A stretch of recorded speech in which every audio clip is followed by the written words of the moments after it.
Shalom. Selamat pagi. Terima kasih atas kesempatan Bapak Ibu Guru untuk ada di tempat ini dalam kegiatan diseminasi penyebaran budaya positif calon guru penggerak angkatan 10 Kabupaten Alor yang akan dipaparkan oleh Ibu Yohanita Niron. Sebelum kita mulai kegiatan ini, kita akan membuka dalam doa yang akan dipimpin oleh Ibu Kori Ilmolan SSI. Kepada Ibu kami persilakan.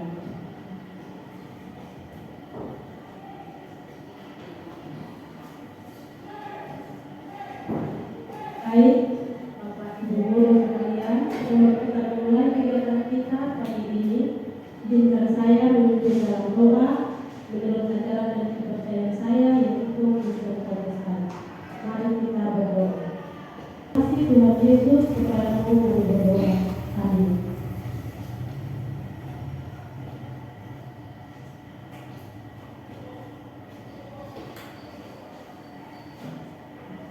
Baik, kita akan langsung masuk ke dalam kegiatan inti. Kepada Ibu Yohanita Niron kami persilakan. Baik, terima kasih untuk kesempatan yang diberikan. Selamat pagi Bapak Ibu Guru semua. Apakah dalam keadaan sukacita? Sukacita, puji Tuhan.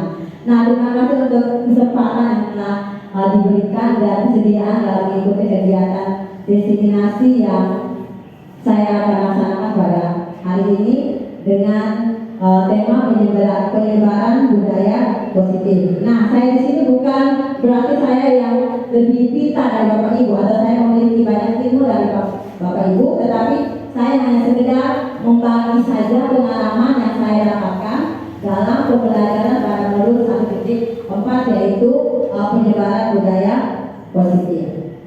Nah, Bapak Ibu sekalian, sebelum kita masuk pada kegiatan inti, saya akan meminta Bapak Ibu Guru untuk melakukan tepuk semangat agar saya mau mengecek semangat dari Bapak Ibu Guru. Bisa? Bisa. Ayo kita akan melakukan bersama-sama. Tepuk semangat. Semangat. S-E-M-A-N-G-A-T. Semangat. Terima kasih tepuk tangan sekali. Nah, kita akan masuk pada penerapan budaya positif di lingkungan sekolah sesuai dengan Bapak Pendidikan kita yaitu Bapak Ki Hajar Dewantara. Nah, Bapak Ki Hajar Dewantara itu mengibarkan peran pendidik seperti petani, di mana petani itu biasa merawat apa? Tanaman, padi jagung. Nah, padi jagung itu diibaratkan seperti anak-anak. Ketika seorang petani menyediakan lahan yang baik, maka dengan sinar matahari yang cukup, maka dia akan menghasilkan tanaman atau padi jagung yang baik, akan menghasilkan hasil yang baik. Tetapi ketika dia ditempatkan, benih-benih tersebut ditempatkan pada lahan yang tidak baik, maka percaya bahwa tanaman tersebut tidak akan tumbuh dengan maksimal atau tumbuh dengan baik. Nah, sama juga dengan kita sebagai seorang pendidik. Jika kita mau menciptakan sebuah kebudayaan yang baik, kita mau menciptakan sebuah pemahaman yang baik bagi anak-anak, maka kita harus memberikan dia nutrisi berupa ilmu, kemudian disiplin-disiplin yang positif yang mau kita tanamkan dan kita akan menghasilkan anak-anak yang memiliki karakter yang baik. Nah, budaya positif adalah pembiasaan yang bernilai positif, di mana di dalam budaya positif tersebut terdapat nilai dan juga karakter-karakter murid yang akan mengacu pada terwujudnya tujuan dari profil pelajar Pancasila. Karena kita tahu bahwa profil pelajar Pancasila ini memiliki 6 elemen. Yang pertama adalah beriman, bertakwa kepada Tuhan Yang Maha Esa, beragama mulia, kemudian berkebinekaan global, bergotong royong, kreatif, bernalar kritis, dan mandiri. Nah, ini adalah 6 elemen dari profil pelajar Pancasila. Kita akan masuk dalam pemaparan materi mengenai diseminasi konsep utama budaya positif. Kali ini saya akan membawakan 7 materi. Yang pertama, materi pertama berisi paradigma belajar. Yang kedua, materi tentang disiplin positif dan nilai kebajikan universal. Yang ketiga adalah motivasi perilaku manusia. Yang keempat, restitusi 5 posisi kontrol guru. Yang kelima ada keyakinan kelas. Yang keenam ada 5 kebutuhan dasar manusia. Dan yang ketujuh ada segitiga restitusi. Bapak Ibu mungkin pernah dengar ini kata dari 7 materi yang ingin saya sampaikan. Pernah dengar atau tidak ya Bapak Ibu? Pernah ya? Baik. Nah, kita akan masuk pada kegiatan inti. Kita mulai dari materi yang pertama, perubahan paradigma belajar. Nah, paradigma adalah cara pandang atau pola pikir seorang terhadap suatu konsep tertentu. Pembelajaran paradigma baru yakni pembelajaran yang berpusat pada murid. Nah, Bapak Ki Hajar Dewantara mengatakan bahwa guru ini harus berpihak kepada anak dalam pembelajaran di kelas. Itu guru harus mampu menciptakan suasana yang menyenangkan. Nah, saya pertama mengikuti kegiatan ini dan mengikuti pemahaman tentang filosofi Ki Hajar Dewantara, saya juga sedikit agak bingung. Saya juga bertolak sekali dengan kata bernampak kepada anak, di mana dalam mindset saya adalah kita guru ini harus mengikuti apa yang anak-anak mau, atau kita harus menyembah anak. Tapi setelah saya ikuti sampai pada modul 1 dan 4 bahwa bernama pada anak bukan berarti kita mengikuti anak punya mau dengan semua kesalahan yang dia buat, tidak seperti itu. Tetapi di mana kita mampu untuk mengharapkan anak menjadi apa yang dia inginkan sesuai dengan nilai-nilai kebajikan yang ada. Nah, di mana bernama kepada anak berarti kita harus menyediakan semua kebutuhan anak, sama seperti kita orang tua, kita menyediakan apa yang menjadi kebutuhan dari kita punya anak atau kita punya suami. Sampai juga dengan kita dulu harus mengetahui anak mau apa. Kemudian kita dapat menyediakan pembelajaran yang menyenangkan, bahagia dalam pembelajaran. Itu yang dinamakan konsep bernama kepada anak. Jadi bukan kita anak mau yang negatif, kita akan ke negatif, bukan. Tetapi kita terus mengarahkan ke hal yang positif. Nah itu. Nah, materi yang kedua yaitu disiplin positif dan nilai kebajikan yang universal. Bapak pendidikan kita mengatakan juga bahwa di mana ada kemerdekaan, di situ ada disiplin yang kuat. Artinya bahwa untuk menghasilkan murid yang merdeka ini, maka murid harus memiliki disiplin yang kuat dulu. Yang dimana disiplin itu berasal dari dalam dirinya, bukan dari orang lain. Karena yang mengontrol diri kita atau yang mampu mengontrol diri kita ada untuk berperilaku yang baik, positif adalah diri kita sendiri. Dengan kata lain, murid yang memiliki disiplin positif akan memiliki motivasi internal yang tinggi dalam menguasai diri untuk melakukan tindakan yang sesuai dengan nilai kebajikan universal. Jadi kita kadang kita berpikir bahwa kita guru ini mampu untuk mengontrol siswa dengan kita punya cara. Padahal itu salah. Bukan salah besar atau tidak, tapi bahwa yang saya dapati bahwa anak mau untuk kita kontrol dulu dan kita bisa mengontrol anak. Kontrol diri ada di dalam diri kita masing-masing. Kita dulu tidak bisa mengontrol anak dengan sepenuhnya dengan gampang. Kalau anak mau untuk dikontrol, maka kita dengan mudah mengontrol. Kita sudah lakukan kita sudah lakukan nasihat ini, tindakan yang segala macam, terus kita sudah lakukan isi anak-anak. Tetapi anak tidak berubah. Karena apa? Dia tidak membuka diri. Tetapi kalau anak, karena dia rasa bahwa itu tidak penting, karena tadi ketika anak mau dikontrol, maka dia berpikir dia memiliki nilai-nilai kebajikan yang ada dalam dirinya, maka dia mau untuk dikontrol. Tetapi kalau anak tidak memiliki nilai kebajikan, maka anak tidak akan mau kita kontrol dengan baik. Nah, makanya penanaman disiplin positif harus ada dalam diri anak sehingga anak mau untuk membuka diri dengan baik untuk kita kontrol. Nah, materi yang ketiga menyangkut dengan keyakinan kelas. Baik, dalam materi ini saya akan video di mana berisikan pembuatan keyakinan kelas yang telah saya lakukan pada kelas 11 ini. Nah, anak-anak, sekarang waktunya kalian untuk menempelkan ide-ide kalian.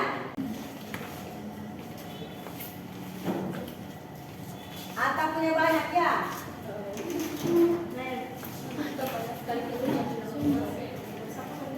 Ini kayaknya Atta ini curang hati. Ya kan? Ya, kelas dan konsekuensinya. Yang pertama, jika tidak melaksanakan pikir kelas, konsekuensinya adalah melaksanakan, ia harus membantu teman yang berpikir di esok harinya. Yang kedua, jika tidak menjaga keamanan dan kenyamanan di dalam kelas, konsekuensinya adalah meminta maaf dan berjanji untuk tidak mengulanginya lagi. Yang ketiga, saling sopan santun dalam sikap dan tutur kata. Jika tidak, dia yang mengambil buku saat dibutuhkan dan mengembalikannya. Ya, Bapak Ibu telah menonton video yang tadi telah saya paparkan. Sudah jelas atau tidak Bapak Ibu? Jelas ya. Baik, kita akan masuk ke pembahasan kesepakatan kelas. Kesepakatan kelas ini disusun dan dikembangkan bersama-sama antara guru dan murid. Kesepakatan kelas ini akan menuntut nilai-nilai positif yang akan berujung pada keyakinan kelas. Nah, kesepakatan kelas ini disusun guru dan siswa. Jadi bukan hanya guru saja atau siswa saja, tetapi guru dan siswa sama-sama untuk menyusun. Ada juga kesepakatan mata pelajaran. Berarti siswa dan guru mata pelajaran yang bersangkutan akan menyusun kesepakatan yang mau dibuat dalam pembelajaran agar pembelajaran dapat berjalan dengan baik dan lancar. Nah, Bapak Ibu guru juga pasti sudah tahu lah keyakinan kelas itu seperti apa, ya kan Bapak Ibu? Dan ada yang sudah menjalankan dengan baik, ada juga yang belum maksimal. Nah, keyakinan kelas itu merupakan suatu yang kita yakini bersama-sama dapat diterapkan di lingkungan kelas yang berisikan nilai-nilai kebajikan dan universal. Nah, dalam pembuatan keyakinan kelas ini seperti yang sudah saya sampaikan bahwa melibatkan seluruh warga kelas dan juga kita wali kelas atau guru mata pelajaran. Nah, keyakinan kelas ini berisi curahan-curahan pendapat dari siswa. Guru tidak mengarahkan saja. Keyakinan sendiri, keyakinan kelas ini ketika kita membuat dalam kelas itu memiliki tujuan, di mana yang pertama kita dapat menciptakan kelas impian bersama agar terciptanya pembelajaran yang aman dan nyaman. Karena kalau anak sudah nyaman dan pembelajaran akan berlangsung dengan enak. Kita juga akan senang dalam belajar. Kadang kita sebagai saya juga pernah merasa bahwa kita kadang sebagai guru mata pelajaran itu kita tidak mau keluar. Kadang kita tambahnya 1 jam ya ada pastor itu merasakan loh. Ibu saya tambahin 1 jam dulu, ibu saya pakai jamnya sedikit karena saya merasakan bahwa suasana kelas yang nyaman, yang anak-anak ini aktif. Nah itu tujuan dari pembuatan kesepakatan kelas. Kemudian tujuan yang kedua yaitu menciptakan pembelajaran yang berpusat pada peserta didik. Yang ketiga, membentuk karakter positif dari siswa. Karena nilai-nilai dari keyakinan itu berisi nilai kebajikan yang kita percaya dapat membantu pengembangan disiplin positif dan karakter dari seorang anak. Tujuan yang berikut adalah mewujudkan tujuan pendidikan yang berorientasi kepada Pancasila dengan elemen yang tadi sudah saya sampaikan, dan yang terakhir menemukan budaya disiplin positif. Jadi ketika anak sudah membuat keyakinan kelas dan melaksanakan, otomatis akan terlaksana budaya positif di sekolah. Baik, ini adalah ada langkah-langkah dalam menyusun keyakinan kelas. Yang pertama, pemecahan masalah. Nah, pemecahan masalah ini di mana guru mata pelajaran atau wali kelas dia mencari, permasalahan apa yang sering terjadi terjadi di lingkungan kelas. Ketika dia mendapatkan bersama anak, hal tersebut akan menjadi referensi untuk membuat sebuah keyakinan kelas. Gitu. Jadi kita bukan serta-merta tidak ada masalah yang kita simak saja, tidak. Tetapi kita atas dasar latar belakang dari masalah yang kita temui dalam kelas. Itu langkah yang pertama. Yang kedua, kita setelah kita temui dia punya permasalahan apa, maka kita akan menyusun kesepakatan kelas dengan membagikan lembar pada peserta didik seperti pada tayangan video tadi. Kita membagikan lembar dari peserta didik. Mereka akan menuangkan ide-ide apa saja yang akan kita tuliskan di dalam lembar keyakinan kelas ini. Setelah mereka tulis ide-idenya dalam kertas atau stick note yang kita sudah bagikan, kemudian mereka akan tempel. Dan setelah itu kita tidak serta-merta apa yang mereka sudah tulisnya kita akan jadikan sebagai keyakinan kelas dan seperti itu. Tetapi kita memilah, Bapak Ibu yang harus diketahui bahwa pembuatan keyakinan kelas itu dihindari dari kata tidak boleh, jangan, tidak, karena itu berbau bersifat negatif. Jadi ketika kita membaca keyakinan kelas didasari dengan kalimat awal dengan kalimat yang positif, seperti datang sekolah tepat waktu. Makan minum kan biasanya tidak boleh makan minum dalam kelas, ya kan? Makan minum hanya pada saat jam istirahat. Tidak boleh bermain handphone, kita silang, kita ganti dengan boleh bermain HP jika diizinkan oleh guru. Nah, jadi kita akan merubah kata-kata yang negatif depan ini menjadi kata-kata yang lebih positif. Sehingga konsekuensi, sehingga hukuman kita akan ubah dengan kata konsekuensi. Dari karena hukuman ini bernilai negatif, ya kan? Kita akan ubah ke kata yang lebih positif, yaitu konsekuensi yang akan mereka. Setelah kita sudah mengganti ini kata negatif ini menjadi kata positif, maka kita akan menyalin lagi. Kita akan menyalin untuk menjadi keyakinan kelas. Bapak Ibu guru harus tahu bahwa kesepakatan kelas ini akan menjadi sebuah keyakinan yang kita sudah sepakat ini akan kita yakini kembali.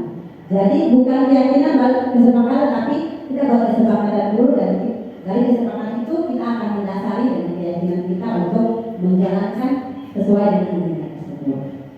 Nah, kemudian yang keempat kita buat pembagian tugas, di mana ada siswa yang akan mengontrol perkembangan dari keyakinan kelas yang sudah kita buat. Jadi dari menyalin untuk menjadi keyakinan kelas selesai, kita dapat buat konsekuensi yang akan timbul jika hal tersebut tidak dijalankan. Konsekuensi yang didapati bukan dalam bentuk kekerasan. Bapak Ibu harus ingat bahwa dalam pembelajaran kemarin, karena saya juga sering melakukan hukuman, baik itu dengan kata-kata maupun dengan perbuatan. Kita mau pukul, kita mau kata-katain, nah itu yang biasa juga saya lakukan. Tetapi bahwa ketika kita menggunakan kata hukuman, maka anak mungkin akan merasa bahwa saya takut dengan hukuman begini. Tapi ketika konsekuensi berarti kita sudah ada kesepakatan atas konsekuensi yang dia buat. Jadi setelah kita buat keyakinan, kemudian konsekuensi, jadi konsekuensi juga timbal balik nih. Kita sudah membuat kesepakatan atas konsekuensi yang mereka mau inginkan. Jadi guru tidak perlu intervensi karena guru tidak akan melaksanakan konsekuensi jika hal itu tidak terjadi. Jadi konsekuensi harus disepakati oleh siswa-siswa itu sendiri untuk melaksanakan tersebut dengan baik. Jadi ketika mereka sudah setuju, mereka pasti akan melaksanakan. Jadi guru itu tidak mengontrol. Jadi pembagian tugas siapa yang berfungsi untuk melihat kemajuan dan tidak ada kemajuan dari pembuatan keyakinan tersebut. Nah, setelah ditinjau siapa yang menjadi koordinator, maka keyakinan tersebut dapat ditempelkan di kelas dan siap untuk dilaksanakan. Dan yang terakhir adalah melakukan evaluasi berkala jika yang tadi saya sebutkan bahwa kalau ibu guru merasa bahwa perlu dalam evaluasi, maka boleh untuk dilakukan evaluasi. Nah, kita bisa masuk dalam kegiatan ice breaking. Saya bisa minta waktu Bapak Ibu untuk berdiri sebentar karena masih ada beberapa materi yang akan saya bawakan. Iya, saya mempunyai cerita. Bapak Ibu silakan angkat jempol bersama dengan pasangan. Satu tangan kanan. Tangan kanan, kedua tangan boleh. Dua tangan. Nah, ada satu cerita ketika saya ini judul SPG-nya yaitu menangkap Kiki. Tahu atau tidak Bapak Ibu?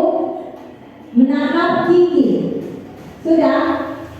Jadi ketika saya sebut Kiki, maka teman yang di samping harus menangkap jempolnya teman. Sudah? Kalau dua orang bisa bertanya apa? Oh Pak Asia. Baik, saya akan membawakan sebuah cerita. Ketika ada yang sebut Kiki, maka langsung menangkap ya jempol dari teman di depan. Semangat bisa Bapak Ibu? Bisa atau tidak? Bisa. Oke baik. Di suatu desa hiduplah 3 orang kakak beradik, di mana kakak yang pertama bernama Kakak, yang kedua bernama Koko, yang ketiga bernama Kiki. Ada yang dapat atau tidak? Kakak ada? Baik, jangan dijalankan dulu. Nomor yaitu 5 kebutuhan dasar manusia. Ya, ini ada sebuah pertanyaan pemantik dari kasus 1. Saya akan bacakan. Ibu Yati merupakan guru wali kelas 10 di SMA Jaya Wijaya. Ibu Yati ini sedang bingung menghadapi ulah dari salah satu murid di kelasnya yang bernama Yani ini. Nah, beberapa anak di kelas 10 ini telah datang pada Ibu Yati. Mereka kasih tahu bahwa Ibu Yati, Yani ini seringkali tidak berbekali, Yani anda dengan paksa tanpa minta izin. Kita ini jengkel nih Ibu Yati. Gitu itu kasusnya. Nah pertanyaannya, jika anda ada di situasi anda sebagai Ibu Yati, apa yang akan anda lakukan? Menurut anda, kira-kira alasan Yani ini merampas makanan dari lingkungannya apa? Coba, ketika Bapak Ibu jadi Ibu Yati, apa yang mau Bapak Ibu lakukan? Siapa yang bisa? Ibu Koi saya minta. Ketika Ibu Koi menjadi Ibu Yati, apa yang Ibu Koi lakukan? Silakan. Baik, terima kasih atas kesempatan yang diberikan. Yang tadi pertanyaan dari Ibu yang muncul di pikiran saya yaitu cuma 1, pasti itu suatu kebiasaan. Dan saya pasti memanggil Yani dan kawan-kawannya. Setelah itu saya harus bertanya secara pribadi dengan Yani, apakah jangan sampai itu merupakan suatu kebiasaan di rumah yang sudah dia biasa lakukan hingga dia bawa sampai ke sekolah. Setelah itu saya mulai melakukan nasihat. Saya mulai menasihati dia dari kawan-kawan dan menyelesaikan masalah itu dengan baik. Terima kasih. Baik, kita tepuk tangan untuk Ibu Koi. Nah, jawaban yang sangat baik dari Ibu Koi. Pertanyaan berikut, apa yang menurut Bapak Ibu ini, Yani melakukan hal seperti ini, dia punya alasannya apa, atau dasarnya apa? Baik, terima kasih untuk kesempatan yang diberikan. Kalau menurut saya, kenapa Yani melakukan hal tersebut? Yang pertama, mungkin dia sudah terbiasa melakukan hal tersebut dari teman-teman. Kemudian yang kedua, mungkin dia mencari perhatian dengan teman-temannya. Karena dia berpikir, kalau saya tidak melakukan ini, apakah teman-teman saya perhatikan saya atau tidak? Karena saya juga di dalam kelas, saya butuh teman yang selalu memperhatikan saya. Seandainya saya melakukan ini, apakah teman-teman saya memperhatikan saya atau tidak? Kemudian yang berikut, dengan Yani melakukan ini, mungkin saja seperti yang tadi sudah dijawab, mungkin Janet tidak memiliki uang jajan untuk membeli makanan yang harus dia makan. Baik, itu saja jawaban dari saya. Terima kasih. Ya, kita berikan Terus buat Ibu Yani, Ibu Yani. Terima kasih untuk jawaban dari beberapa ibu guru. Semua jawaban yang Bapak Ibu guru telah sampaikan adalah benar. Kita akan masuk dalam pembahasan dan akan menuju pada pertanyaan pemantik ya. Tadi telah kita dengarkan. Nah, menurut Dr. William Glaser dalam choice theory-nya itu ada 5 kebutuhan dasar manusia. Yang pertama itu ada survival atau kebutuhan untuk bertahan hidup. Yang kedua, kebutuhan akan cinta dan kasih sayang atau love yang tadi kita sebut. Ketiga ada kebutuhan akan kebebasan. Yang keempat kebebasan atau freedom. Keempat kesenangan atau fun. Dan yang kelima kebutuhan dasar akan kekuasaan atau power. Nah, ini Bapak Ibu guru masih pernah mendengar dan pernah mengalami, pernah merasakan kasus seperti kasus Ibu Yani dan kasus Ibu Yani dan murid Yani. Tetapi Bapak Ibu guru tidak tahu, ada yang tahu kebutuhan apa yang terjadi, ada juga yang tidak tahu kebutuhan apa yang terjadi. Nah, kebutuhan dasar ini bukan saja anak butuh, tapi kita semua sebagai manusia ini butuh. Dimana kita mulai dari kebutuhan yang pertama yaitu bertahan hidup. Kebutuhan bertahan hidup adalah kebutuhan yang utama. Sandang, pangan, papan, ya kan? Ini kebutuhan ini yang kita ada cari. Ya Bapak Ibu, kita bekerja untuk kita bisa bertahan hidup. Kita dapat gaji, kita dapat beli makan, untuk kita punya kelangsungan hidup, ya kan? Anak akan sampai pada bertahan hidup, di mana dia akan berusaha supaya mendapatkan sesuatu untuk dia bisa hidup. Merujuk pada kasus tadi adalah di mana dia ingin bertahan hidup dan dia lapar. Ya. Ada anak mengambil makanan dengan cara paksa itu karena dia lapar. Alasannya banyak sekali. Seperti yang Bapak Ibu-ibu dan Ibu guru tadi telah sampaikan bahwa ada yang haus akan perhatian, ya kan? Nah itu semua masuk dalam kebutuhan dasar. Nah, kebutuhan akan bertahan hidup ini bersifat fisiologis, di mana dia akan berusaha untuk bertahan hidup dari pemenuhan kesehatan, pemenuhan akan rumah dan juga makanan.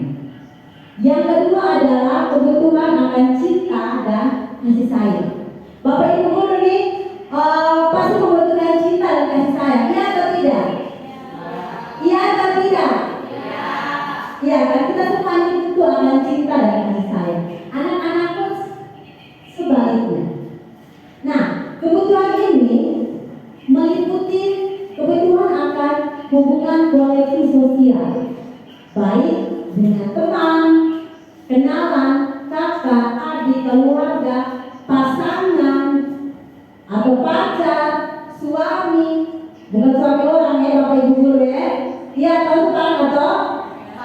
Iya, nah, jadi itu. Jadi ini antara membangun hubungan sosial. Nah, kebutuhan ini itu meliputi kebutuhan untuk memberi dan menerima apa? Menerima kasih sayang.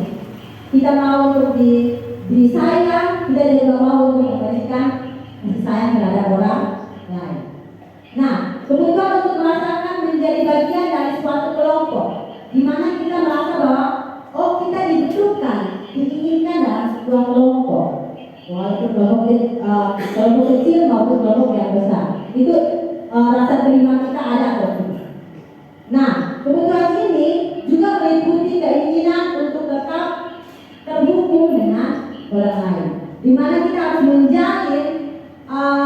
menjalin hubungan baik dengan cinta dan juga sayang, sama seperti yang Ibu Olga sampaikan bahwa dia mau mengungkapkan merujuk pada kasus yang tadi. Dia mau mengungkapkan dia proses cinta dan kasih sayang dengan cara seperti itu. Nah, ketika anak melakukan hal tersebut, maka ada juga yang suka dan juga ada yang tidak suka, atau ada yang nyaman dan tidak nyaman. Dan itu kita dulu harus tahu bagaimana alasan dia melakukan hal tersebut. Yang ketiga adalah kebebasan. Kebutuhan akan kemandirian, otonomi, memiliki pilihan dan mampu mengendalikan arah hidup yang dia mau. Anak dengan kebutuhan kebebasan ini ingin dia mau dengan pilihannya sendiri. Mereka perlu banyak bergerak, suka mencoba, tidak terlalu terpengaruh dengan orang lain. Jadi dia ini dari kebutuhan ini mau bebas. Misalnya merujuk pada sosialnya. Oh mungkin dia bosan dengan ketika dia bawa bekal, dia bosan dengan makanan itu terus. Dia mau bebas pilih makanan yang dia mau. Jadi dia bisa melakukan hal yang menyimpang tadi. Nah, kemudian dia juga karena anak ini sulit untuk tidak mau dikekang, ya kan? Tidak mau untuk dipaksa, didoktrin atau ditekan terus. Dia tuh mau apa? Bebas. Kemudian bebas dengan apa yang dia inginkan. Dan kebutuhan yang keempat adalah kesenangan. Untuk mencari kesenangan bermain, tertawa, karena kodrat anak ini adalah apa? Bermain. Jadi Bapak Ibu harus tahu nih, ketika anak-anak bosan dalam pembelajaran, tapi dia ini mau supaya dia punya kebutuhan yang terpenuhi. Di mana Bapak Ibu harus kasih pembelajaran yang menyenangkan dalam kelas, sehingga dia juga senang, dia punya kebutuhan dasar yang terpenuhi, dia bisa mengikuti pembelajaran dengan baik. Kemudian yang kelima adalah kekuasaan. Kebutuhan ini meliputi keinginan untuk dianggap berharga, paling bisa, mempunyai kekuatan atau power. Nah, kita sering temui bahwa dalam kelas sudah ada ketua, ya kan? Ketua, wakil dan seterusnya. Tetapi ada anak yang mau, saya ibu, saya siap hormat, ya toh? Saya mau buku, saya mau ini ibu, saya mau itu. Dia kalau anak yang memiliki kebutuhan dasar kekuasaan ini, dia tuh mau supaya dirinya itu terlihat. Dia mau ada power, dia mau ada kekuatan, dia mau ada kekuasaan supaya orang lihat dia. Sama seperti tadi merujuk pada kasus itu bahwa dia ingin diperhatikan. Dia mempunyai kekuasaan, entah itu kekuasaan yang negatif atau positif, bahwa dia mempunyai kekuasaan untuk mau merampas, mau memaksa, atau mau ingin terlihat. Itu adalah kebutuhan dasar dari manusia. Nah, kita sebagai guru, hal yang harus kita lakukan itu adalah mengidentifikasi apa yang menjadi kebutuhan dari siswa, sehingga perilaku menyimpang tidak muncul. Saya katakan lagi, kita sebagai guru harus mengidentifikasi apa yang menjadi kebutuhan dasar dari siswa ini. Karena ketika kebutuhan siswa tidak terpenuhi, maka dia akan melakukan perilaku yang menyimpang. Misalnya tadi merujuk pada kasus, dia punya kebutuhan dasar, dia apa ini? Dia mau berkuasa, ya kan? Dia mau kasih sayang. Ketika dia tidak mendapatkan, maka dia akan melakukan perilaku yang menyimpang. Nah, sama seperti anak. Ketika dia itu dalam kelas, si anak itu terus atur, si anak mau ribut terus jalan kiri kanan, ganggu teman, atau pemalas sekolah, kita melihat, kita mengidentifikasi, oh kira-kira masalah apa? Biasanya karena anak yang broken home, dia akan melakukan perilaku yang menyimpang. Anak broken home, kekurangan kasih sayang, ya kan? Dia pasti saja bukan aktif, tapi mungkin dia juga akan diam. Banyak sekali perilaku yang dia lakukan. Diam, tidak datang sekolah, malas-malasan. Nah, mungkin itu hal yang bisa kita lakukan, dan di mana kita juga sulit untuk bagaimana cara masuk, sehingga dia tidak melakukan hal menyimpang. Nah, contoh dari hal menyimpang, Bapak Ibu bisa lihat pada layar tersebut bahwa mencuri merupakan perilaku yang menyimpang. Tidur dalam kelas, dalam pembelajaran itu perilaku yang menyimpang. Kemudian merampas barang milik teman, berkelahi, bermain di handphone itu perilaku yang nah, mungkin hal tersebut perilaku tersebut yang Bapak Ibu pernah temui dalam kelas. Ya, kita masuk pada materi yang kelima, motivasi perilaku manusia. Nah, ada 3 yang menjadi motivasi perilaku manusia. Yang pertama, motivasi untuk menghindari ketidaknyamanan atau hukuman. Yang kedua, motivasi untuk mendapat imbalan penghargaan dari orang lain. Dan motivasi yang ketiga adalah untuk menjadi orang yang mereka inginkan. Dan dia mau memakai diri dengan nilai yang dia ada. Saya akan membahas yang pertama untuk menghindari ketidaknyamanan atau hukuman. Motivasi yang pertama. Kadang kita meminta anak untuk melakukan sesuatu, mengerjakan tugas, suruh bantu ibu angkat ini, suruh bantu ibu ambil ini, ambil itu. Ada anak yang mau keluar karena dia takut mendapat hukuman dari ibu, bukan karena dia mau. Ada anak yang mau keluar supaya dia tidak mau menghindar dari masalah. Hal tersebut sama juga dengan kita guru, ya kan? Kita guru dituntut untuk segelintir asik-asik atau segelintir berkas-berkas yang harus kita penuhi. Karena motivasi kita adalah saya tidak mau dengan saya tidak nyaman. Kalau saya tidak buat, maka saya tidak nyaman lagi. Mendingan saya buat, ya kan? Itu motivasi kan mereka ini. Atau kita takut dapat marah dari kepala sekolah. Nah itu adalah salah satu motivasi kita. Kenapa dari kita mau melakukan tersebut? Kemudian motivasi yang kedua untuk mendapatkan imbalan. Kadang kita haus akan pujian, kita haus akan hadiah. Bukan anak saya, tapi kita juga sebagai guru haus akan hal tersebut. Di mana kita mau melakukan sesuatu karena kita ingin dipuji atasan, kita ingin dipuji oleh guru, kita ingin dipuji oleh rekan sejawat atau orang tua dari orang tua dari siswa. Kemudian anak mau buat sesuatu karena mau dapat hadiah, mau dapat penghargaan atau bintang. Nah, itu motivasi yang ada dalam diri.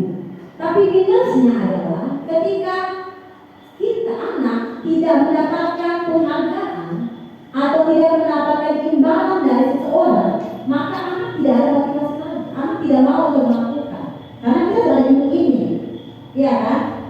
Sama juga dengan kita meminta kita punya anak. Kakak buat ini dulu, nanti mama kasih ini. Jadi anak mau buat karena mama kasih saya hadiah. Tapi kalau saya berbohong, saya tidak berbuat itu, ketika saya suruh lagi, anak pasti tidak mau. Karena anak bilang, kemarin mama suruh saya berbuat ini, tapi mama tidak kasih saya. Nah itu adalah motivasi yang dia sudah tanamkan dalam dia punya otak dan dalam dia punya diri bahwa saya melakukan ini karena akan mendapatkan sesuatu. Nah hal tersebut kadang akan memotivasi anak yang tidak buat, tapi juga kadang akan membuat anak yang tidak berbuat akan menjadi kecil hati. Karena kenapa dia dapat terus ya? Saya berusaha tapi saya tidak bisa. Nah itu membuat anak menjadi karakternya akan ciut karena kita tidak memberikan perhatian bagi anak. Jadi boleh mendapatkan penghargaan, boleh memberikan penghargaan, tetapi kita harus tahu batasan-batasan atau hal-hal yang perlu dan tidak perlu. Sehingga kita memotivasi anak juga baik, tapi anak yang lain juga tidak berkecil hati dari apa yang kita buat.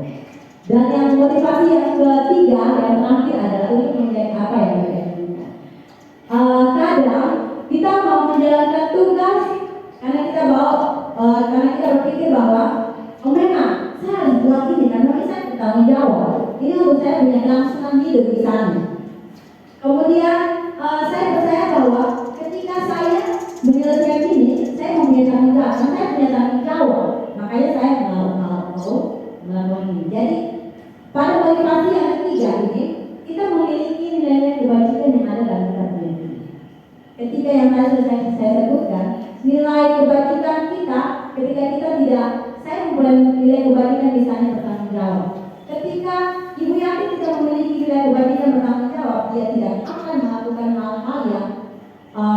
merujuk pada hal yang bertanggung jawab. Pasti dia tidak akan bertanggung jawab. Gitu. Jadi kita tidak bisa memaksa orang untuk memiliki nilai kebajikan, tetapi kita mampu untuk mengarahkan. Tidak satu dua kali, tapi kita terus mengarahkan, pasti dia akan bergerak dengan lebih. Nah, itu adalah 3 motivasi perilaku manusia. Materi yang ke-6 adalah 5 posisi kontrol. 5 posisi kontrol. Nah, ini adalah video kasus. Oke, itu siapa?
Hai, Bapak Ibu telah menonton video yang tadi saya tayangkan dengan baik ya. Video tadi merupakan kasus di mana email datang terlambat pada saat ulangan matematika. Dan ibu guru sudah janji bahwa minggu depan ini akan ulangan, tetapi email terlambat dengan waktu yang cukup lama.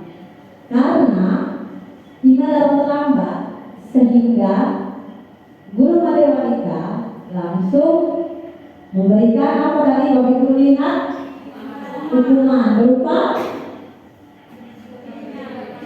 ya hukum ini di depan kelas angkat. Baik, kita akan masuk pada 5 posisi kontrol guru. Bapak Ibu bisa lihat di depan. Posisi yang pertama adalah penghukum. Posisi yang kedua adalah pembuat bersalah. Posisi yang ketiga adalah penang.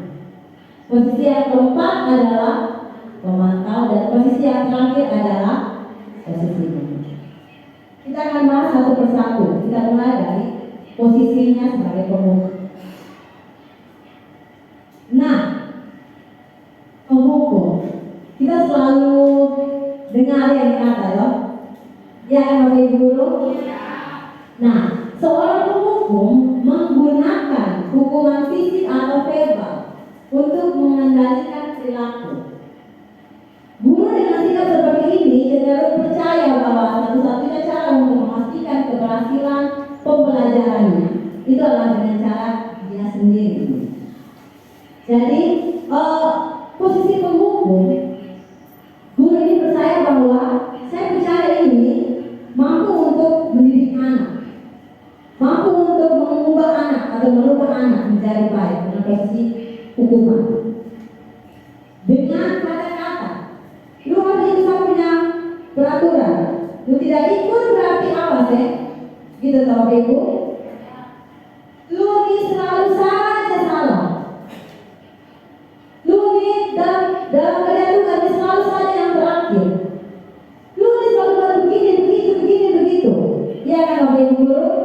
Karena saya juga seperti begitu. Nah, jika sering dilakukan, maka akan berdampak negatif bagi anak.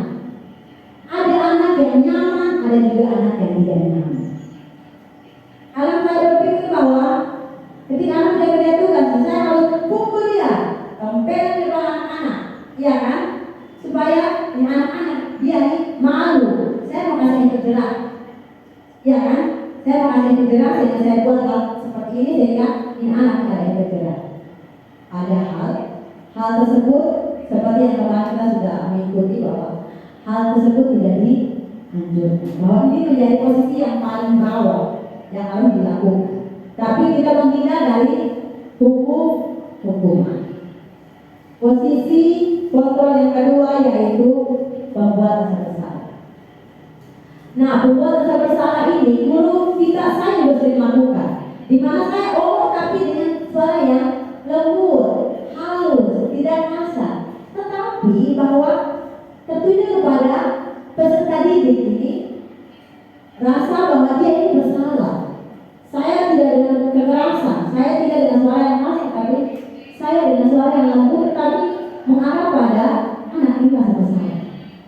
Gitu. Dengan kata-kata, ibu kecewa dengan lu. Lu kalau buat begini tidak kasihan dengan ibu kok.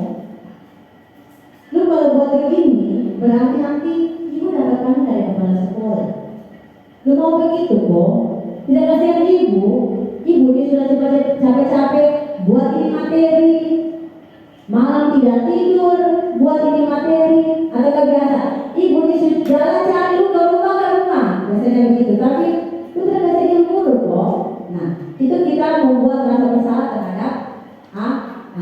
Nah, pada posisi ini murid akan memiliki penilaian diri yang buruk tentang dirinya. Kadang anak yang masa bodoh dia antus saja. Tapi kadang anak yang memang dia memiliki hati berarti ini betul bisa kasih satu dulu, kasih sama mama. Nah gitu toh. Nah makanya kita harus tahu nih kebutuhan dia ini apa dan kita mampu berbicara menangani dia seperti hal dengan lima posisi kontrol kita sebagai guru. Dan juga dia merasa bahwa dia ini dari bukan lagi. Dia merasa bahwa saya ini kenapa jadi begini. Dia jadi menyalahi diri sendiri. Bukan dia menyalahi guru, tapi dia rasa bersalah terhadap diri sendiri. Kenapa jadi dia buat hal tersebut. Yang berikut adalah teman. Guru pada posisi ini tidak akan menyakiti murid, namun akan tetap berupaya mengontrol. Kemudian posisi teman pada guru bisa negatif ataupun positif. Nah, pada posisi ini guru menggunakan hubungan yang baik dan humor untuk mempengaruhi seseorang atau mempengaruhi murid. Misalnya, kalau bapak ibu kok kita tidak mau, itu sudah kita sudah, ya toh. Kemudian, ayo ingat, kenapa jadi lu Islam tidak banyak bapak nih? Jangan begitu kok. Kalau ada ini kok, sudah ada ibu yang buat. Kalau ada gini, tidak usah ada ibu yang buat. Sudah jadi kali ini ibu yang buat. Itu karena kita menganggap bahwa saya dan anak berteman. Saya secara pribadi menerapkan bahwa saya harus menjalin hubungan yang baik. Saya dengan siswa lainnya teman, sehingga apa yang saya mau dia dapat bukti. Tetapi bahwa itu sebenarnya tidak akan juga. Nah, hal negatif yang akan muncul bahwa dia tidak akan menghargai kita dengan baik. Karena kita terlalu dekat dengan anak akan angkat ekor. Iya, bapak ibu juga merasa, saya juga sangat merasa. Kita terlalu dekat dengan anak pasti akan angkat ekor. Dia jangan bikin kita memang, karena kita ini dan dia secara baik-baik. Tidak ada hal negatif atau konsekuensi atau hubungan yang didapatkan karena teman tadi, ya kan? Seorang teman yang mencari hubungan baik dengan teman, sehingga teman ini dapat atau dia dapat mempunyai teman yang baik. Nah, hal tersebut membawa bahwa murid ini akan memperlakukan guru tertentu dengan baik. Dia akan melihat, misalnya Ibu Mari memperlakukan Dani dengan baik, sayangnya teman. Tetapi ketika Bapak Lasa masuk menangani anak Dani, tidak dengan cara Ibu Mari, Dani tidak akan memperlakukan Bapak Lasa selayaknya dia memperlakukan Ibu Mari, karena kita sudah menganggap bahwa dia itu teman. Minusnya adalah di situ waktu itu. Saya juga sebenarnya awal seperti itu, tapi bahwa ketika kita melakukan hal tersebut, maka dia akan pilih guru. Mana yang harus saya baik, mana yang harus saya tidak baik, mana harus saya kasih muka, mana yang harus saya tidak kasih muka. Dia tahu bahwa kalau saya dekat dengan guru ini karena ini guru pasti akan kasihnya saya tinggi. Pasti ada anak yang berpikiran begitu. Nah itu posisi kita sebagai teman. Nah posisi yang keempat adalah pemantau. Pemantau berarti mengawasi. Pada saat kita mengawasi, kita bertanggung jawab atas perilaku orang-orang yang kita awasi. Benar Bapak Ibu? Posisi pemantau berdasarkan peraturan-peraturan dan konsekuensi. Di posisi pemantau ini, pertanyaan yang akan muncul. Lu sudah tahu peraturan? Peraturannya apa? Lu sudah tahu konsekuensi? Konsekuensi yang lu buat ini apa? Iya kan? Yang lu buat itu bagaimana? Apa yang telah lu buat? Gitu. Kamu tahu tidak konsekuensinya? Kamu tahu tidak hukumannya? Itu adalah posisi apa? Pemantau. Jadi dia melihat data yang sudah ada dan dia akan mengatakan si A. Seorang pemantau sangat mengandalkan perhitungan, catatan, data yang dapat digunakan sebagai bukti atas perilaku seseorang. Nah, posisi pemantau ini berawal dari teori stimulus respon yang menunjukkan tanggung jawab guru dalam mengontrol murid. Pada posisi pemantau ini akan membantu guru untuk memastikan bahwa murid ini mengikuti aturan atau norma yang berlaku di sekolah atau tidak. Atau kadang kita sudah terapkan ini, tetapi kita tidak melihat ada perubahan. Nah itu kita di posisi pemantau. Kita dapat melakukan tindakan selanjutnya apa sehingga dapat mengatasi hal yang menimpa pada anak. Posisi yang kelima yang terakhir adalah Indonesia. Pada posisi ini di mana guru berbuat sesuatu bersama-sama dengan murid, mempersilahkan murid untuk bertanggung jawab atas perilakunya. Kemudian guru mendukung murid agar dapat menemukan solusi atas masalah yang dia buat. Jadi di posisi manajer ini murid diajak untuk menganalisis kebutuhan diri sendiri maupun kebutuhan orang lain yang dia sudah berbuat salah dalam dia. Nah, pada posisi manajer ini kata-kata yang kita harus lakukan adalah apa yang kita yakini. Kembali ke keyakinan kelas. Kamu tahu tidak keyakinan kelas kita apa? Kamu tahu tidak ketika kamu melanggar keyakinan kelas, apa konsekuensi yang akan kita dapatkan? Apakah kamu meyakini bahwa hal tersebut baik atau tidak? Apakah kamu meyakini bahwa hal tersebut penting untuk Anda di masa depan atau tidak? Jika kamu yakin, maka kamu siap untuk memperbaiki. Jika kamu memperbaiki, kamu rasa hal-hal positif apa yang ada dalam diri Anda? Apa yang Anda usahakan untuk memperbaiki masalah dengan teman? Nah itu kata-kata yang atau hal-hal yang perlu kita lakukan dalam posisi manajer. Nah pencapaian pada posisi manajer di mana di posisi inilah murid dapat menjadi pribadi yang mandiri, merdeka dan bertanggung jawab atas segala perilaku dan sikapnya yang pada akhirnya dapat menciptakan lingkungan yang positif, nyaman dan di mana kenapa dikatakan mandiri? Karena anak menemukan sendiri solusinya apa. Guru tidak menemukan solusi, guru menemukan mengarah. Kemudian anak bertanggung jawab, sehingga ketika ada masalah anak menentukan solusi, anak itu bertanggung jawab, bukan guru yang bertanggung jawab. Guru hanya sebagai fasilitator untuk mampu mengarahkan anak, memunculkan anak tentang nilai-nilai yang patut untuk dia tanamkan. Sehingga pada kasus ini, pada posisi manajer ini nanti ada rasa kepuasan dari A dan B ketika berbuat salah. Nah, di mana ketika dia pada gambar tersebut di atas, ketika ada masalah perilaku yang menyimpang dari kedua anak, di mana terdapat boneka, maka guru ini akan melakukan diri sebagai posisi manajer, di mana tidak akan merugikan kedua belah pihak. Si anak ini akan sama-sama menguntungkan atau merasa puas.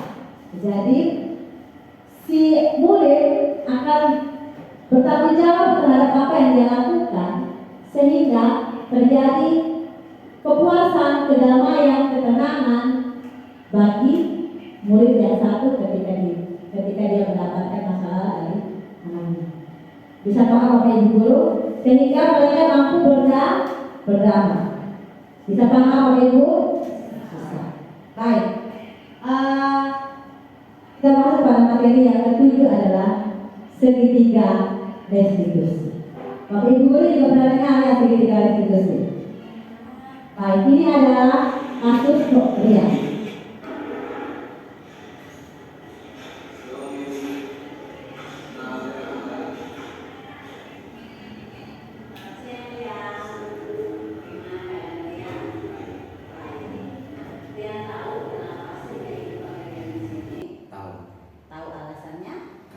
Tadi saya datang terlambat sehingga ibu panggil datang ibu.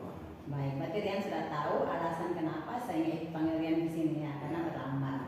Nah, lu mau tanya, tadi Rian berangkat dari rumah ke sekolah itu jam berapa? Jam 7.15. Jam 7.15. Sampai di sekolah jam 8. Jam 8. Nah, Rian tahu peraturan sekolah jam masuknya itu jam berapa? Tahu.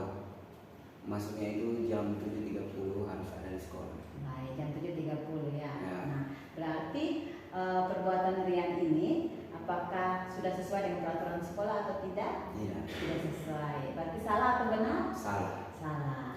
Nah, setiap manusia itu mempunyai kesalahan, pernah berbuat salah, di mana keterlambatan ini bukan sebuah hal yang sangat-sangat besar. Nah, ibu juga pernah melakukan hal tersebut, di mana ibu juga terlambat, baik itu kegiatan ataupun acara-acara yang diikuti, ibu juga kadang terlambat. Nah, di sini ibu tidak mau mencari siapa yang benar, siapa juga yang salah, atau menyudutkan Rian, tetapi ibu mau bersama-sama dengan Rian untuk mencari solusi dari masalah yang Rian telah hadapi. Nah, ibu mau tanya, Rian pasti punya alasan kenapa sehingga Rian datang terlambat tadi. Ya. Alasannya itu karena setiap hari bahkan itu sampai malam itu main game terus, sehingga saya tidak punya waktu tepat untuk tidur lebih awal. Kadang-kadang sampai jam 12 malam baru tidur, sehingga besok paginya itu saya bangun telat terus, jadi datang ke sekolah pun juga terlambat. Ya. Ya, berarti Rian tidurnya terlalu lama, Ya. sehingga bangunnya kesiangannya. Rian bangunnya jam berapa? Biasa bangun itu jam 7:08, 9. Oh, berarti jam 7 itu bangun, belum Ya. lagi bersiap-siap, ya kan? Ya. Menurut Rian, perilaku Rian ini apakah sudah sesuai dengan keyakinan kelas atau tidak? Tidak. Tidak sesuai. Rian tahu keyakinan kelas Tahu tentang disiplin untuk datang tepat waktu. iya, disiplin untuk datang tepat waktu. Menurut Rian, disiplin dan datang tepat waktu itu penting atau tidak? Penting sekali. Penting sekali. Alasannya? Alasannya itu karena pasti setelah dari SMA ini masih ada tantangan-tantangan yang datang. Tantangan tersebut bisa saja menuntut kita untuk datang tepat waktu. Tetapi itu bisa kita atasi karena kita sudah diajarkan dari SMA untuk datang tepat waktu, sehingga itu mudah kita lalui. Jadi itu kayaknya itu sangat penting. Iya, baik. Berarti menurut Rian ini Ya. disiplin tepat waktu ini pentingnya. sehingga Rian bisa mengaplikasikan ketika Rian sudah tamat dari SMA, ketika berada di dunia pekerjaan ataupun di masyarakat. Nah, kira-kira Rian punya solusi dari masalah yang Rian telah hadapi ini apa tidak? Solusinya itu kayaknya saya harus bisa membagi waktu luang dalam belajar, main game, dan tidur. Sehingga saya punya banyak waktu atau waktu luang untuk tidur lebih awal, sehingga besok pagi itu dapat bangun sedu sehingga datang sekolah pun tidak terlambat. Iya, tepat sekali. Nah, itu adalah solusi yang paling tepat untuk mengatasi masalah keterlambatan dari Rian. Di mana Rian harus harus mengatur waktu belajar, karena anak sekolah kan harus gitu loh. Belajar diatur, bermain game diatur waktunya, sehingga Rian punya waktu yang cukup untuk istirahat, sehingga Rian tidak terlambat lagi. Nah, Rian bisa untuk mengubah perilaku ini? Bisa tidak dapat terlambat lagi? Bisa. Ya. Baik, terima kasih Rian. Sama-sama. Ya, Bapak Ibu telah menonton video kasus segitiga institusi yang ada pada murid bernama Rian. Sudah tadi jelas Bapak Ibu? Jelas ya. Nah, pada kasus tersebut adalah siswa bernama Rian, di mana dia ini terlambat. Kita ambil kasus-kasus yang kecil, misalnya keterlambatan. Dan saya ini melihat bahwa Rian ini beberapa kali terlambat, sehingga saya menerapkan segitiga restitusi pada Rian. Nah, kita harus tahu dulu segitiga restitusi ini adalah apa. Segitiga restitusi merupakan proses menciptakan kondisi bagi murid untuk memperbaiki kesalahannya, sehingga mereka bisa kembali pada kelompok mereka dengan karakter yang lebih kuat. Jadi ketika anak membuat masalah atau mendapatkan masalah, mereka bertanggung jawab, mereka akan mampu untuk mengakui kesalahannya, memperbaiki. Dari memperbaiki tersebut, mereka pasti akan menjadi pembelajaran bagi dirinya untuk menguatkan karakter dalam diri. Nah, ada 3 tabrak segitiga restitusi. Yang pertama, menstabilkan identitas. Yang kedua, validasi tindakan yang salah. Yang ketiga, menanyakan keyakinan. Kita akan masuk pada tahapan yang pertama, yaitu menstabilkan identitas. Ya, pada tahapan menstabilkan identitas, kita akan muncul pada kata-kata yang kita akan sampaikan bahwa semua orang ini pasti berbuat salah. Jadi ketika anak mendapat masalah, kita jangan langsung, "Lu nih kenapa begini? Kenapa dia terlambat terus ya?" Ya kan? "Lu nih setiap kali misalnya lu terlambat terus." Jadi kadang anak yang cuek, dia dosa. Tapi kalau ada anak yang baru memasukkan masalah dalam hati, nanti dia akan takut untuk menjawab. Jadi pada tahapan menstabilkan identitas, kita berusaha supaya anak ini nyaman dulu. Nyaman, kita bawa dia dalam situasi yang nyaman, baru kita bisa masuk pelan-pelan. Sama seperti kayak Bapak Ibu sementara marah sekali, ketika ada orang datang, pasti Bapak Ibu akan tetap pada kita pulang, iya kan? Kecuali Bapak Ibu sudah menstabilkan Bapak Ibu emosi, baru bisa masuk ke masalah. Tetapi masalah di atas masalah, percaya bahwa hal itu pasti akan muncul. Karena saya juga mengalami. Ketika saya mendapat masalah yang sangat berat, sangat besar, ada yang datang dari masalah baru lagi dan menekan saya juga langsung meluap, saya punya emosi. Karena saya masih dalam tahap belum stabil. Kecuali saya sudah stabil, baru saya bisa menerima orang lain. Begitu. Jadi pada tahap menstabilkan identitas ini, kita harus mampu membuat anak ini aman, nyaman. Di mana kata-kata yang kita sampaikan bahwa semua orang ini tidak terlepas dari kesalahan. Semua orang ini pasti saja berbuat salah. Tidak ada orang yang tidak sempurna. Tidak ada orang yang sempurna. Ya, semua orang pasti tidak sempurna. Gitu. Anda atau misalnya Rian bukanlah satu-satunya yang berbuat yang bermasalah dan bermanfaat. Ada juga banyak orang yang terlambat juga. Jadi kita harus supaya dia juga merasa bahwa bahasa saja yang terlambat. Oh iya, ini bukan sebuah kesalahan yang sangat besar. Nah, setelah kita menstabilkan identitas, kita akan masuk dengan validasi tindakan yang salah. Nah, kita tanya, dia sudah stabil baru kita masuk dengan pelan-pelan, ya kan? Ya, atau Bapak Ibu guru, kita bisa masuk pelan-pelan. Nah, kita mulai tanya, Rian, kamu ini pasti punya alasan kenapa jadi melakukan hal ini. Kemudian ada cara yang lebih baik menurut Rian dan efektif untuk mendapatkan apa yang kamu butuhkan. Jadi pada tahapan validasi tindakan yang salah ini kita menanyakan bahwa kira-kira yang buat ini salah atau benar, terlambat ini salah atau benar menurut Rian, menurut siswa atau menurut kita. Jangan kita Rian tahu bahwa terlambat itu yang tidak baik. Nah, kita tanya dulu, Rian, menurut Rian nih salah atau benar ketika kita terlambat? Dia salah baru kita mulai masuk. Oh ya, berarti dia tahu ya bahwa apa yang dia lakukan terlambat ini adalah salah. Gitu. Setelah itu baru kita masuk pada menanyakan keyakinan.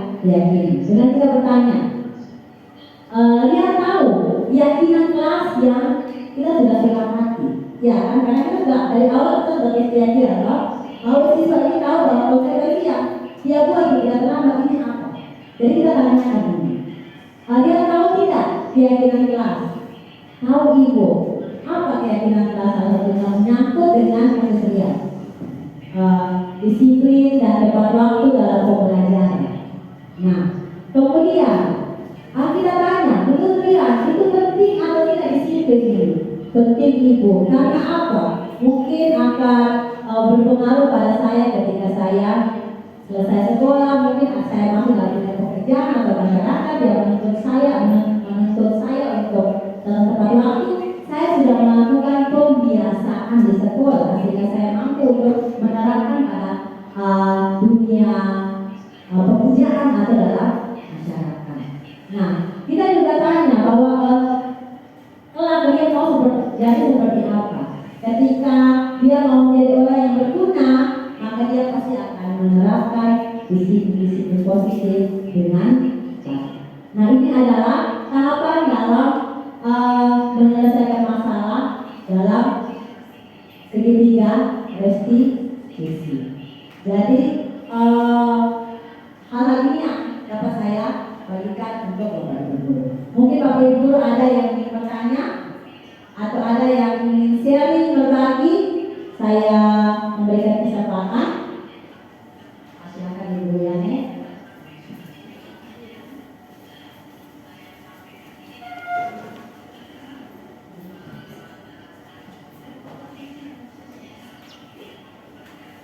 Baik teman-teman, masih semangat dong? Ya. Sejujurnya dari materi yang dibawakan dari ujung materi ini materi yang luar biasa, dan saya adalah salah satu orang yang sangat-sangat tertarik dengan yang pertama itu adalah 5 dasar sederhana, 5 atau 7 ya, 5. Terus yang kedua adalah segitiga restitusi. Dan kemarin BMM itu saya sempat ambilnya segitiga restitusi, dan kemarin itu cuma seri saja teman-teman. Kemarin itu saya adakan segitiga restitusi di salah satu kasus anak, dan bagi saya yang dengan menggunakan sistem ini anaknya pun bingung sejujurnya ibu ya, karena dimana biasanya kalau kita bicara dengan anak ketika anak berbuat salah itu lebih banyak kita yang berbicara, kita yang tapi di sini di segitiga restitusi kita melakukan pancingan atau pertanyaan pancingan yang akhirnya anak pun harus berpikir, dan ketika mereka berpikir kita harus sabar menunggu mereka menjawab. Karena apa, biasanya tuh anak yang duduk begini diam, ibu atau bapak tuh kita langsung tek saja, kamu salah ini dan lain sebagainya. Tapi ketika saya buat restitusi seperti ini, menurut saya yang baru pertama kali melakukan restitusi, saya merasa kayaknya saya itu belum belajar belajar untuk sabar, lebih khususnya untuk sabar menghadapi anak yang lebih banyak diam. Dia tahu dia salah, jadi dia lebih banyak diam. Jadi saya masuk dengan pertanyaan kakak atau maaf saya sensor namanya, jadi saya pakai kakak. Nah, biasanya dalam ngomong nama kakak, tidak ada manusia yang sempurna, tidak ada manusia yang tidak luput dari kesalahan. Ibu pun pernah ada di posisi melakukan kesalahan dan lain sebagainya. Dan saya minta untuk dia jujur ibu, tapi tidak bisa. Dia tidak bisa untuk jujur karena dia mengelak dengan seluruh alasannya dia. Dan akhirnya saya ambil kesimpulan bahwa ini anak tidak mau jujur, maka saya harus cari cara lain. Dengan cara saya panggil temannya yang kebetulan ada dalam kasus ini, saya panggil datang. Jadi untuk menguatkan bagaimana dia bisa jujur, akhirnya sampai titik di mana dia jujur. Dia jujur bahwa ya ibu, bahasa yang itu saya kasih keluar, bahkan ya saya buat sampai dia menangis dan lain sebagainya, itu dia jujur. Menjadi pertanyaan saya adalah itu bisa digunakan di restitusi atau tidak? Saya panggil teman-teman yang lain untuk datang supaya dia jujur, karena dia tidak mau jujur dari awal. Dia bilang ibu tidak, sedangkan korbannya itu sampai sudah nangis-nangis, ibu dia itu bahasa itu kasih ke saya itu. Jadi korbannya sudah menangis, anaknya tidak mau jujur. Jadi akhirnya saya panggil orang lain untuk datang. Kalau menurut restitusi itu bisa atau tidak, takutnya akhirnya pelakunya itu merasa minder, merasa apa ya, merasa bahwa saya orang yang bersalah, dan akhirnya relasi dengan teman itu tidak jalan. Tapi akhirnya saya coba untuk menyelesaikan di mana sampai di posisi menanyakan keyakinan kelas itu saya ada masalah lagi ibu.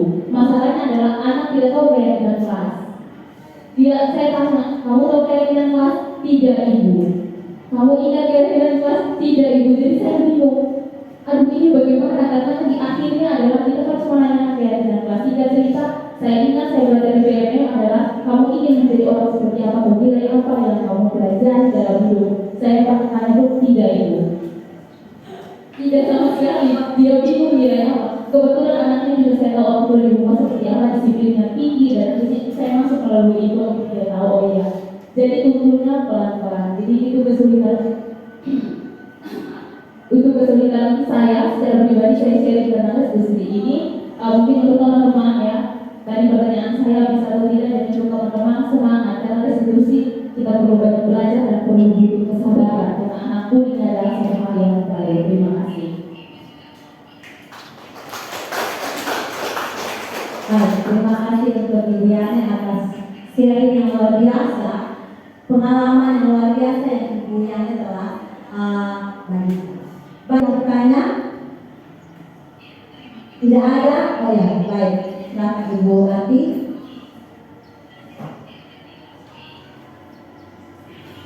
Baik, terima kasih atas kesempatan yang diberikan. Di sini saya tidak bertanya, tapi saya mau ucapkan terima kasih kepada Ibu Meta untuk materi hari ini yang sudah dibawakan. Kita tepuk tangan dulu untuk Ibu Meta. Materi estimasi penyebaran budaya positif hari ini sangat bagus.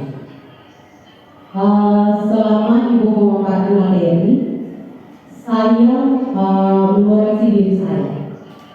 Karena selama Ibu memaparkan materi itu semua yang Ibu katakan, ya memang tidak semua, tapi itu yang saya lakukan di dalam kelas.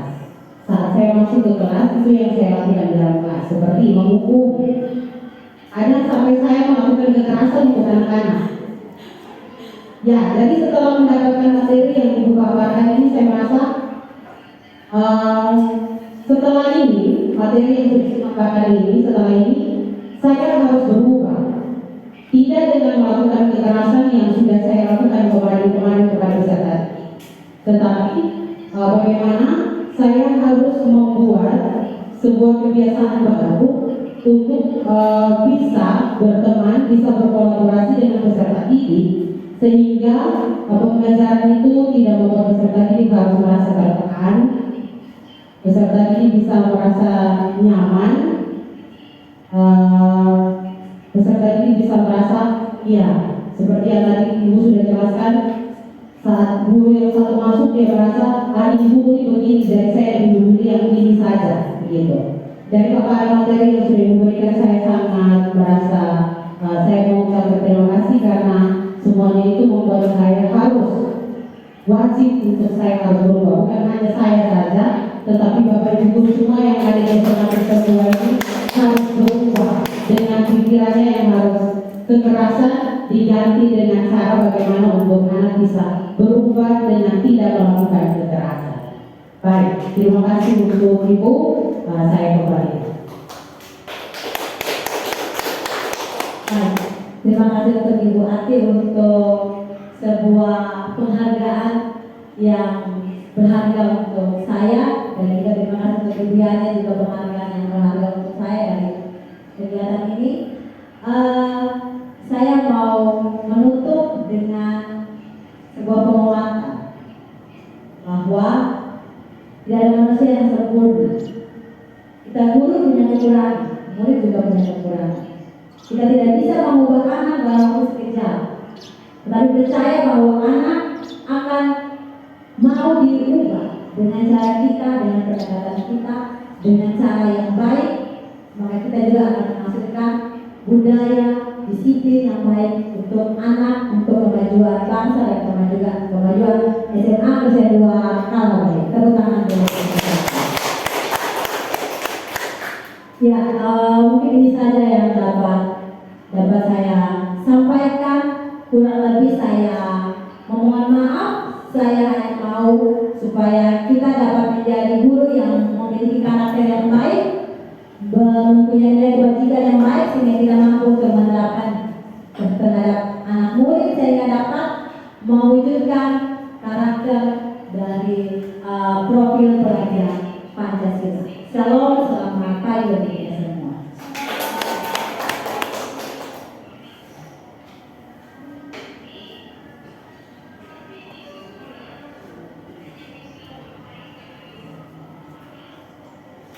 Baik, terima kasih untuk paparan materi yang sangat luar biasa.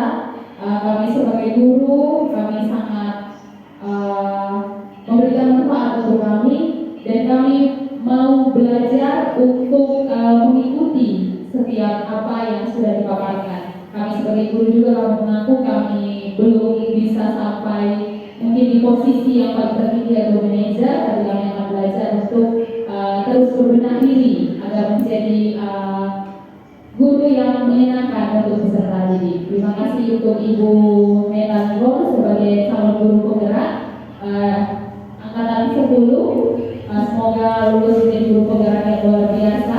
Terima kasih untuk teman-teman guru yang sudah menyempatkan waktu untuk hadir dan mendengarkan pemaparan materi yang sudah disampaikan. Sebelum kita menutup kegiatan ini, kita akan tutup dengan doa yang akan dibawakan oleh Ibu Orba Maupaseli. Kepada Ibu kami persilakan.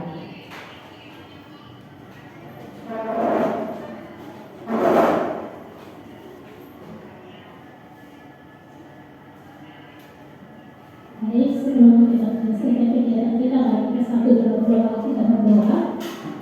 Ya Tuhan, Allah di surga, kami bersyukur bahwasanya Tuhan baik untuk kami. Tuhan telah menyertai kami dalam kegiatan kami hari ini bersama dengan Ibu Neta. Semua yang telah kami dengar, apa yang telah kami pahami, biar kami dapat melakukan untuk sesuatu yang lebih baik bagi pendidikan kami di SMA Kristen 2 Kalbar. Kehidupan kami selanjutnya kami taruh di dalam tangan Tuhan, biar Tuhan memberkati dan Tuhan yang kembali. Ini doa kami Tuhan, hanya di dalam nama Yesus Kristus kami berdoa. Amin.